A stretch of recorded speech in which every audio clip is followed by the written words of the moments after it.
Salve, salam sejahtera.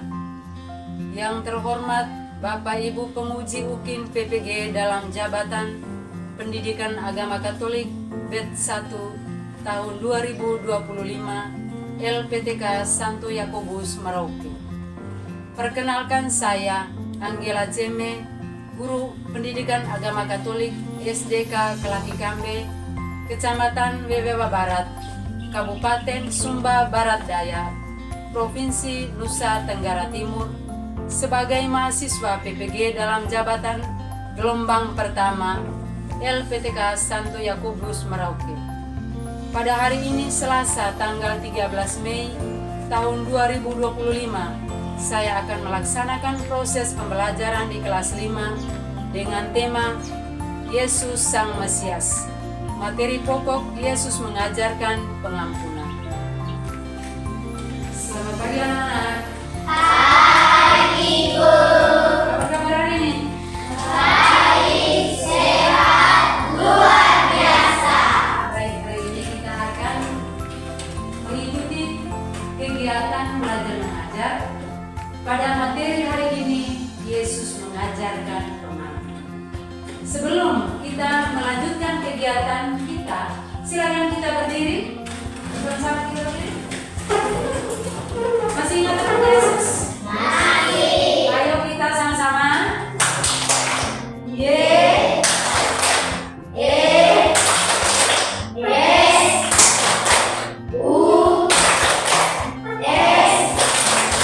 Yesus, yes.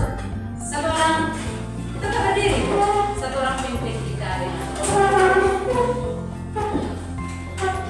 Di depan.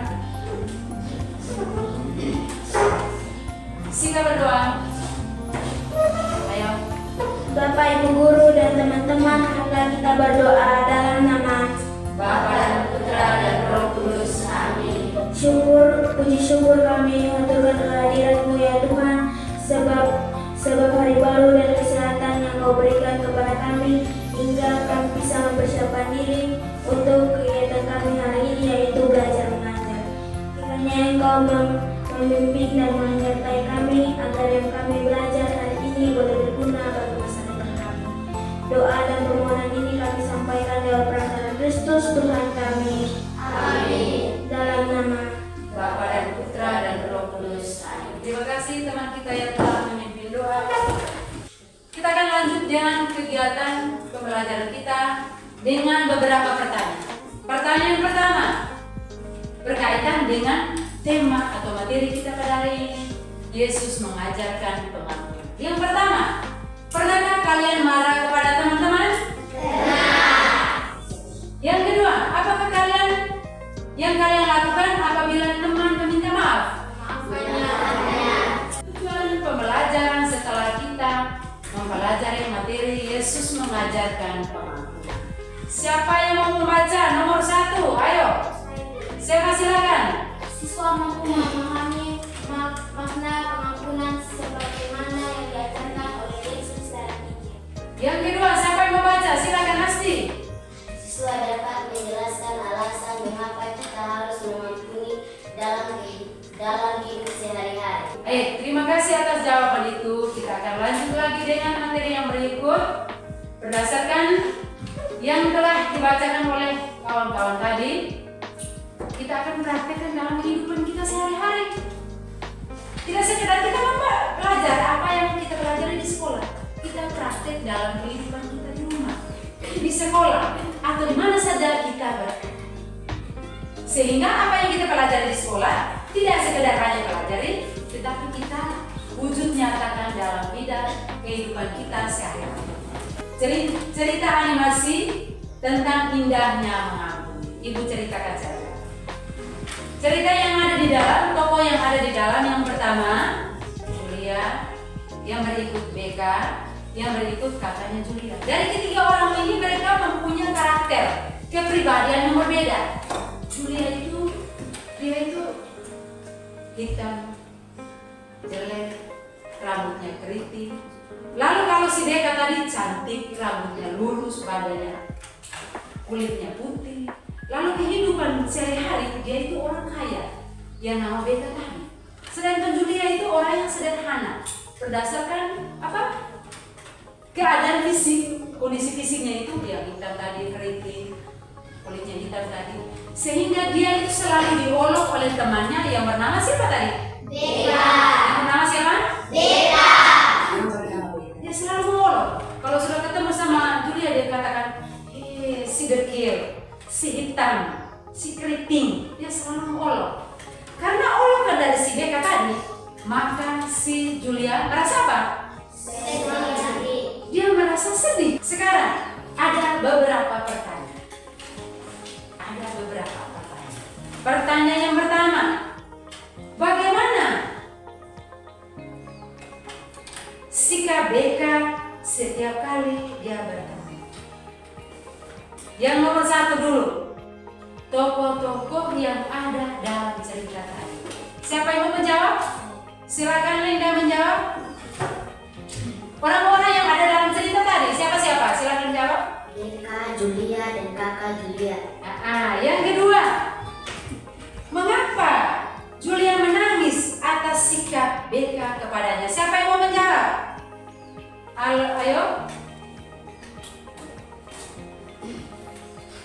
Beka selalu menghina Julia karena kondisinya hitam, miskin, dan tidak cantik. Baik, kita tepuk tangan untuk kawan-kawan yang telah menjawab pertanyaan. Berdasarkan cerita pengalaman tadi, ada ketiga tokoh tadi. Yang pertama siapa tadi? Beka. Yang pertama siapa? Beka. Yang kedua? Julia. Yang ketiga? Kakak Julia. Cerita itu mengajarkan kepada kita. Tadi yang pertama tadi Ibu sudah katakan, cerita mengajarkan kepada kita untuk praktek dalam kehidupan kita sehari-hari. Perasaan kamu bagaimana setelah mendengar cerita tadi? Kamu rasa apa? Sedih. Mengapa kamu sedih? Mengapa sedih?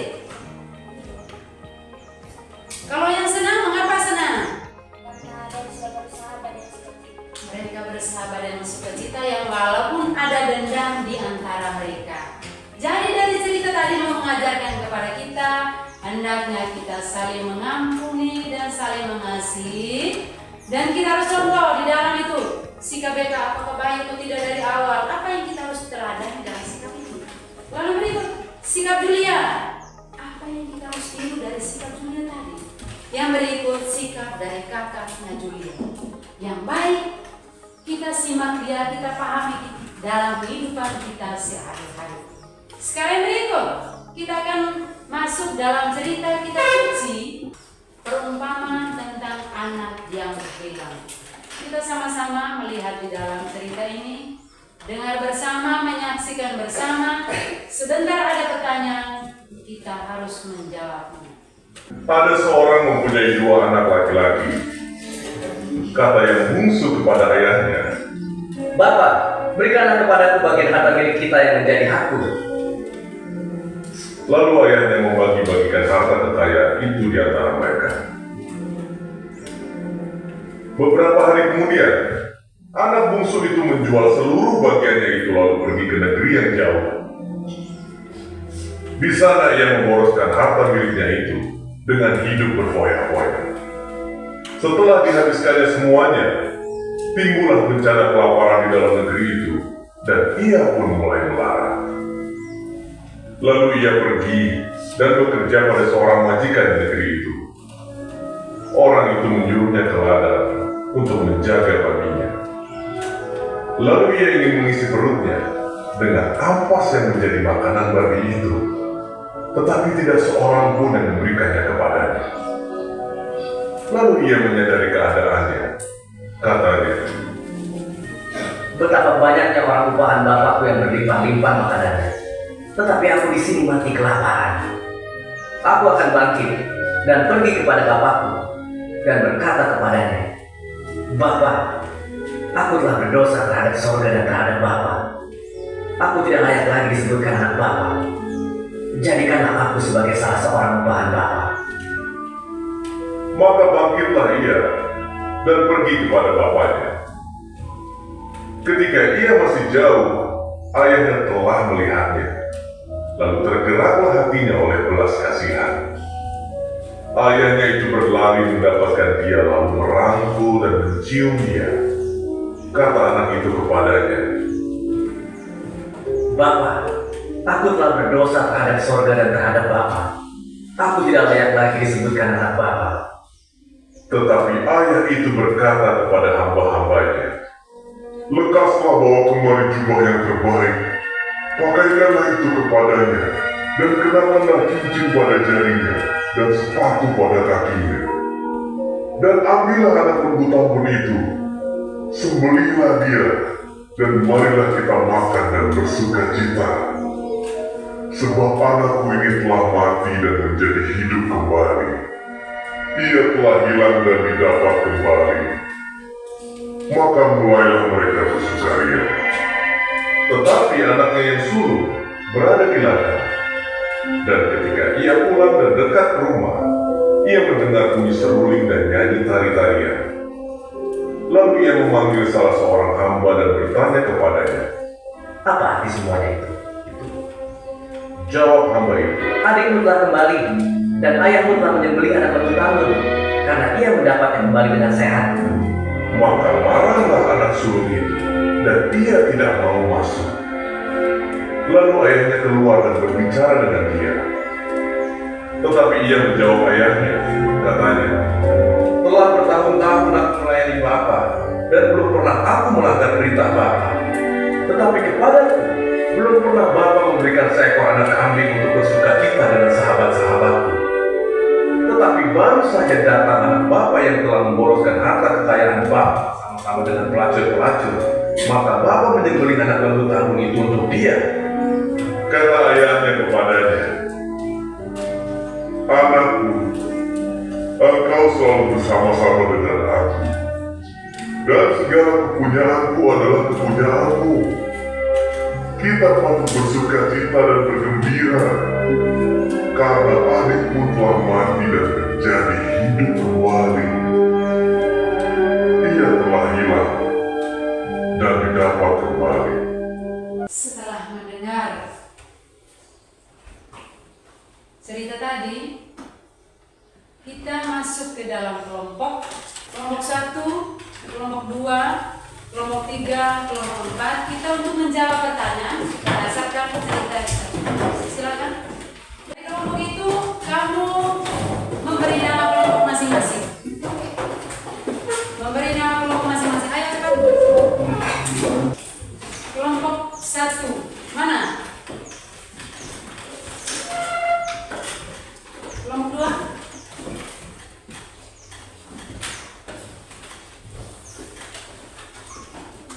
Kelompok 3.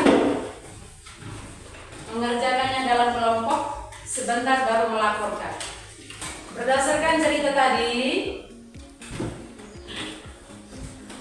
kelompok 1, kelompok Injil Matius tadi, dia menjawab pertanyaan nomor 1 dan nomor 2, apa yang dilakukan si bungsu terkait harta warisan dari bapaknya. Nomor 2, apa akibat dari tindakan si bungsu? Itu untuk kelompok Injil Matius. Kelompok 2, Injil Markus. Apa yang dilakukan si bungsu setelah menyadari akibat dari tindakannya itu?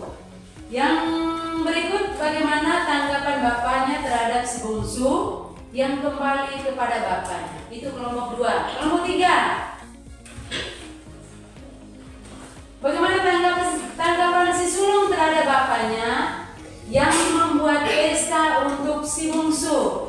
Yang berikut, bagaimana tanggapan bapaknya terhadap si sulung, anak sulung? Lalu kelompok terakhir, siapakah bapak yang diceritakan dalam perumpamaan tadi? Yang berikut, sebutkan beberapa teks kitab suci yang membicarakan tentang pengampunan selain teks ini. Lukas bab 15 ayat 11 sampai 32. Silakan masuk dalam kelompok. Nanti sebentar baru laporkan. Kelompok mana yang sudah? Kelompok berapa? Kelompok 1 yang mau melaporkan. Hasil diskusi silakan maju di depan. Kelompok Injil Matius. Silakan. Sambil Anda menulis hasil, sambil kita melihat kawan melaporkan hasil diskusi.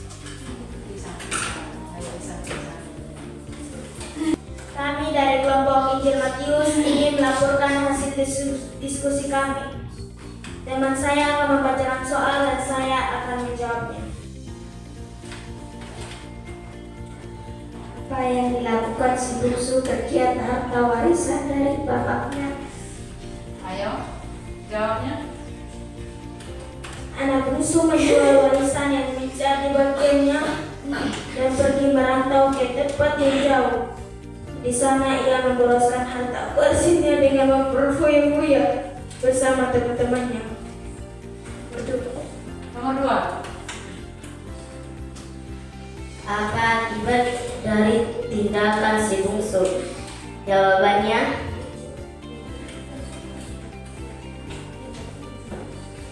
akibat dari perbuatannya dengan menghabiskan warisan tersebut timbullah bencana kelaparan dan anak bungsu itu pun mulai melarat.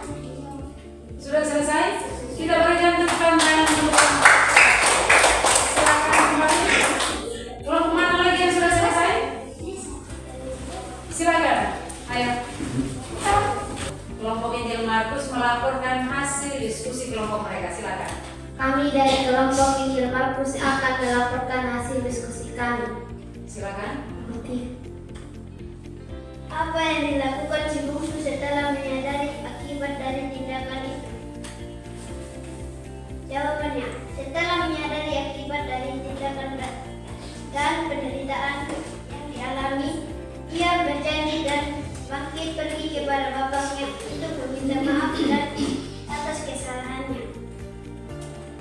Nomor 4, bagaimana tanggapan bapaknya terhadap si bungsu yang kembali kepadanya? Jawabannya, tergeraklah hatinya oleh belas kasihan, ayahnya berlari dan merangkul serta menciumnya, menyiapkan jubah serta cincin untuk dipakaikan kepada anak bungsunya. Lalu bapaknya membuat pesta untuk merayakan atas kembalinya anak bungsunya. Tepukan tangan untuk kelompok 2. Silakan kembali ke tempat. Kelompok 3 sudah selesai? Sudah selesai, silakan lagi.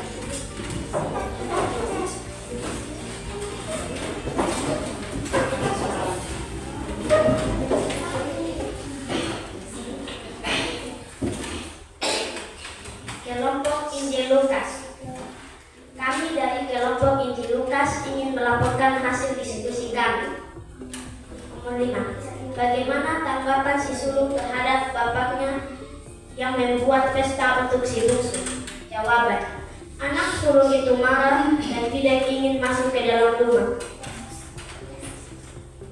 Nomor 6. Bagaimana tanggapan bapaknya terhadap si sulung? Anakku, engkau telah bersama-sama dengan aku, segala kepunyaanku adalah kepunyaanmu. Kita patut bersukaria dan bergembira karena adikmu telah mati, sudah kembali bersama dengan kita. Tepukan tangan untuk kelompok. Silakan kembali. Kelompok 4 sudah selesai? Sudah. Silakan maju untuk melaporkan hasil. Kelompok Injil Yohanes melaporkan hasil diskusi. Silakan. Kami dari kelompok Injil Yohanes ingin melaporkan hasil diskusi kami. Siapakah Bapak yang diceritakan dalam video tadi? Jawabannya, Bapak yang diceritakan tadi adalah Allah, saudari yang murah hati dan mengampuni setiap orang yang telah bersalah. Nomor berikut. 8. Sebutkan teks kitab suci yang memberikan tentang pengampunan selain teks Injil Lukas bab 15 ayat 11 sampai 32. Injil Yohanes bab 8 ayat 1 sampai 11. Injil Lukas bab 23 ayat 33 sampai 43. Injil Lukas bab 19 ayat 1 sampai 10. Tepukan tangan untuk kawan kita. Silakan kembali ke tempat masing-masing. Berdasarkan hasil laporan hasil diskusi, mari kita lihat beberapa masukan atau peneguhan. Kita lihat bersama. Yang pertama, memaafkan dan mengampuni sangat erat dengan kehidupan setiap umat beriman. Ada dalam kehidupan kita. Kita merasakan dalam kehidupan kita. Mari hadap ke sini. Ingat, memaafkan tadi itu sangat erat dengan kehidupan. Kita melakukannya itu dalam kehidupan kita. Kita buat itu. Baik di rumah, sekolah, di mana saja kita melakukan itu. Lalu berikut, seperti dalam kitab suci perumpamaan tentang anak yang hilang. Hari ini menggambarkan, hal ini menggambarkan kasih Allah yang tak terbatas untuk kita manusia.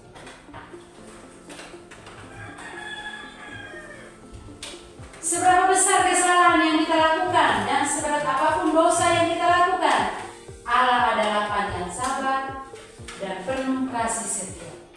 Bapa dalam perumpamaan tadi adalah Allah sendiri yang setia untuk umat yang dikasihi. Selain itu dalam doa yang diajarkan oleh Yesus. Doa apa yang diajarkan oleh Yesus? Bapa kami. Doa apa? Bapa kami. Coba kita sama-sama mendoakan Bapa kami. Ayo, Bapa kami sama-sama. Yang ada di surga, dimuliakan namamu, datanglah kerajaanmu, jadilah kehendakmu di atas bumi seperti di dalam surga. Berilah kami rezeki pada hari ini, dan ampunilah kesalahan kami, Seperti kami pun mengampuni yang bersalah kepada kami. Seperti kami pun mengampuni yang bersalah kepada kami. Yesus sudah ada sendiri itu dalam doa kami, bukan hanya dalam kitab suci tadi, tetapi dalam doanya sendiri Yesus mengajarkan itu. Seperti kami mengampuni yang bersalah kepada kami. Kita lihat beberapa rangkuman. Yang pertama, setiap orang melakukan kesalahan dan dosa. Kalian pernah bersalah atau tidak? Pernah berdosa tidak? Cuma dosa dan kesalahan itu dengan porsi yang berbeda. Misalnya mungkin ada kesalahan dan dosa sendiri, tidak sama dengan Nesti misalnya. Nesti juga tidak sama dengan dia. Kesalahan dan dosa yang kita lakukan itu ada. Tidak ada orang yang sempurna di dunia ini. Semua kita melakukan kesalahan dan dosa, tetapi dengan porsi yang berbeda-beda. Yang berikut, setelah kesalahan dan dosa itu, setelah kita melakukan itu, membuat hubungan yang tidak harmonis, hubungan yang tidak baik. Hubungan yang tidak baik antara kita dengan siapa? Dengan Tuhan. Selain dengan Tuhan, dengan siapa lagi?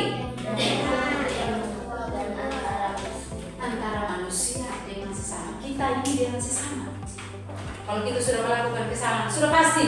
Ibu kasih contoh ya, misalnya pasti dia melakukan kesalahan terhadap Clara, pasti dia akan malu terhadap Clara misalnya. Benar atau tidak? Benar tidak? Kita akan malu untuk mengungkapkan maaf. Kita malu untuk meminta maaf kepada orang yang telah melakukan kesalahan. Begitu. Sehingga membuat hubungan itu tidak harmonis, tidak baik. Dan mungkin jalan. Ini contoh. Atau misalnya Clara bisa pernah melakukan kesalahan terhadap Prisa. Kalau ketemu, saya buang. Tetapi setelah kita mempelajari materi tadi tentang Yesus mengajarkan pengampunan, kita harus praktek dalam kehidupan kita sehari-hari. Lalu berikut, kesalahan akan melahirkan permusuhan, dendam, dan kebencian. Ibu kasih contoh lagi, misalnya ada orang yang pernah mencuri pena. Kita tahu dia pernah curi pena, kita akan jadi musuh yang lama. Kita akan sulit untuk memaafkan. Yang berikut, kita akan dendam. Yang berikut, kita akan benci dengan orang tersebut. Tetapi dalam kitab suci tadi sudah dikatakan, Yesus membuat perumpamaan. Perumpamaan dibuat oleh Yesus itu supaya mengajarkan kepada kita cepat mengerti perumpamaan itu. Jangan sampai perumpamaan tadi saya tidak tahu. Perumpamaan dibuat oleh Yesus dalam kitab suci itu. Ada seorang bapa mempunyai dua anak yang mengandaikan supaya kita itu mengerti dalam kehidupan kita. Kita tahu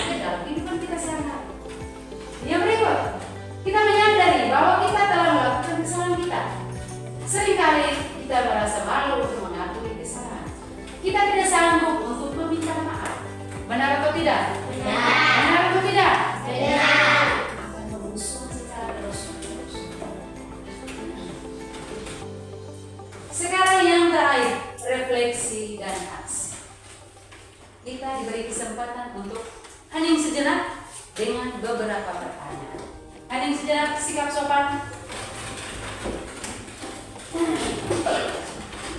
Yang pertama, ada kesini Kian dengan siapa gitu. Ada di sini supaya kita bisa melihat. Yang pertama, kita bertanya dalam diri kita. Hanya di dalam diri kita, kita renungkan dalam diri kita. Apakah saya bersedia mengampuni sesama yang bersalah terhadap saya? Bertanya dalam dirimu. Renungkan dalam diri. Apakah saya bersedia mengampuni sesama yang bersalah terhadap saya? Bertanya dalam hati. Yang berikut, apakah saya berani meminta maaf pada sesama yang sudah bersalah terhadap saya? Kita renungkan dalam pribadi masing-masing, dalam kehidupan kita. Misalnya di rumah, apakah saya pernah mengampuni apabila mama atau bapak berkata kasar terhadap saya? Setelah kita merenung itu, kita menjawab dalam diri masing-masing, dalam pribadi masing-masing. Sekarang saatnya kita menyusun doa permohonan atas kesalahan. Tulis di dalam kertas. Kali berikut nanti kita akan membaca masing-masing doa. Bisa buat atau tidak? Bisa. Bisa atau tidak? Bisa. Sekarang silakan akhir pelajaran kita, silakan kita berdiri. Ayo berdiri.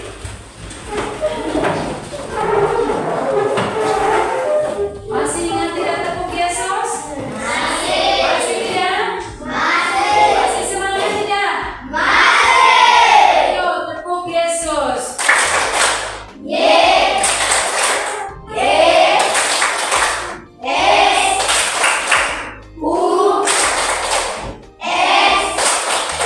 Yesus, yes. Kita nyanyikan lagu Makasih.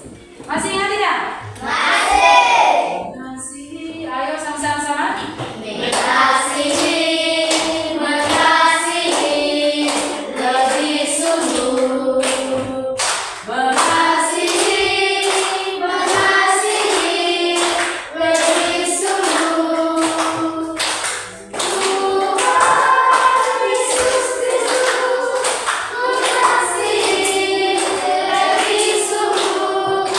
Mengasihi, mengasihi, lebih sungguh. Mengampuni, mengampuni, lebih sungguh. Mengampuni, mengampuni, lebih sungguh. Tuhan Yesus Kristus, mengampuni, lebih sungguh. Mengampuni, mengampuni, lebih sungguh. Kita tepukkan tangan dulu. Siapa yang memimpin kita dalam doa penutup? Silakan. Silakan berdiri, kita berdoa. Dalam keadaan sikap sopan. Teman-teman, guru, marilah kita berdoa.